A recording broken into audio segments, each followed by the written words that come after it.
Hi guys, welcome back to my channel. Thank you so much for joining. I'm a little bit under the weather and my videos will be a little bit shorter. I have to deal with some health-related things and I can't produce that many long videos at the moment, especially because I am also working a full-time job, if you want.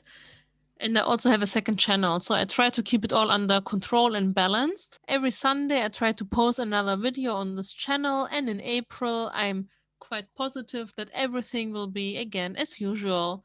Thanks for understanding, and we continue.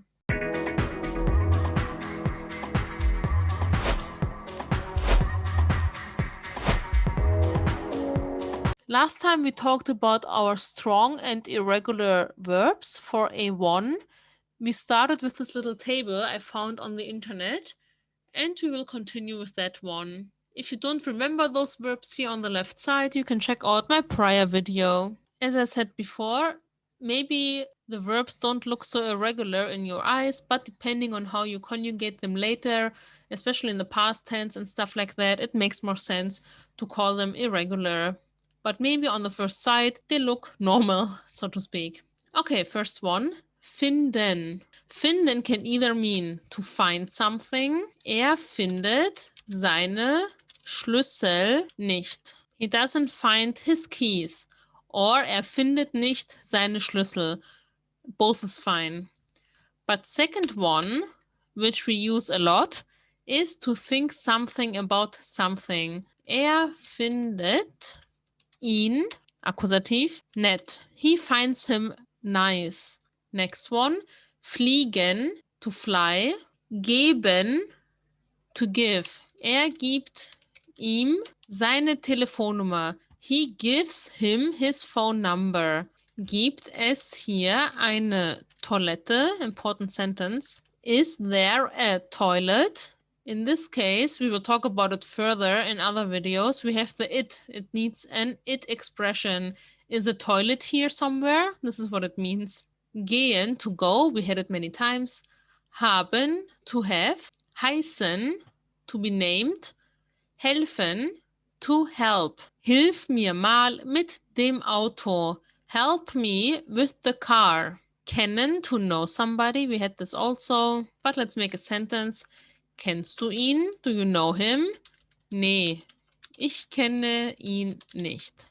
I don't know him. The nee is a little dialect. It's like nein, if you want to be more official. Kommen, to come. Können, to be able to do something or to can. Kannst du Englisch? Ja, ich kann ein bisschen Englisch sprechen. Können can also be, like in English almost, a helping verb showing if you're able to do something else. I can speak, I can drive, I can come tomorrow, stuff like that. So in this case, do you know English? Can you English? Yes, I can speak a bit of English. Lesen, to read. He reads the newspaper. Mögen. This is a verb that many get it confused with möchten later, but mögen is just to like. Er mag sushi. He likes sushi. But of course, we can also take a person.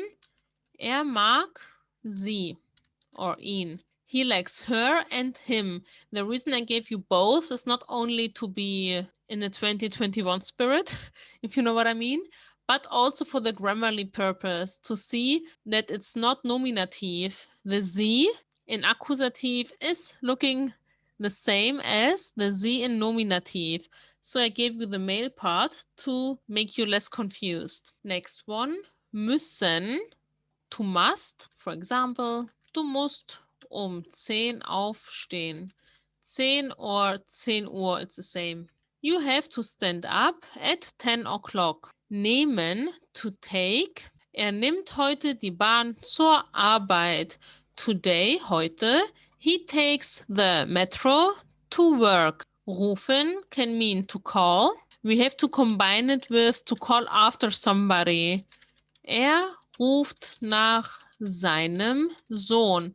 In this case, it is to call after somebody. Don't get it confused with anrufen, to call somebody on the phone. Schlafen, to sleep. Er schläft 10 Uhr. He sleeps at 10. schreiben, to write, schwimmen, to swim, sehen, to see or to watch. Er sieht gerne Serien auf Netflix. He likes watching series on Netflix. Sieh mal nach dem Essen. This is another preposition here because the pattern is nach etwas sehen. It means have a look on the food. Check the food if it's done. So for seeing, sehen, we have many options. Sein, of course, the king of the verbs. To be. Singen, to sing. Sollen, to must. This is also a so-called modal verb. It helps with expressing what somebody should or should not do. For example, du sollst hier nicht rauchen. You're not supposed to smoke here. You're not allowed to smoke. Soll ich dich morgen anrufen?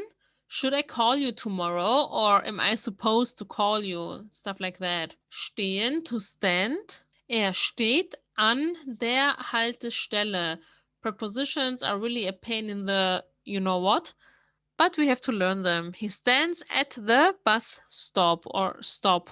And I want to give you a little expression just because I assume you want to talk more approachable and modern German. Sie steht auf ihn. She stands on him means she fancies him. Do we write it like this? I hope so.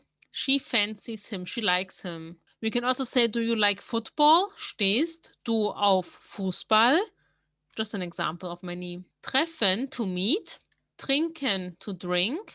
Tun, to do something. Here we have also some combinations. The most known, tut mir leid, I'm sorry. Tust du mir einen Gefallen? Can you do me a favor? Next one, verstehen, to understand. Wehtun, to be in pain or something hurts. Ich verstehe nicht, was er sagt. I don't understand what he says.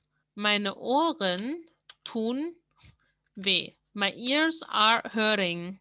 Wissen, to know. Ich weiß auch nicht, wann morgen der Unterricht beginnt. I also don't know what time or when the lesson tomorrow starts. And the last one, wollen, to want. Er will morgen nicht ins Büro gehen. Tomorrow he doesn't want to go to the office. This was the information I have for now concerning the verbs. And we have a little topic we will start today, which is how to address somebody. So the little block here gives you the information. Familiar, somebody is related or you are familiar with somebody. And the second one, official, singular, du, ihr. This is well known. And if you want to talk official, sie with a capital letter, please don't forget that because many do. And sie again. So some examples on the left side. Peter, wo wohnst du? Peter, where do you live? The Peter gives us immediately the information that we are familiar. Herr Meier, wo wohnen Sie? Marc und Robert, wo wohnt ihr? Herr und Frau Müller, wo wohnen Sie? This is actually it. Let's take one exercise. You can press pause, fill in the blanks, and then we will compare.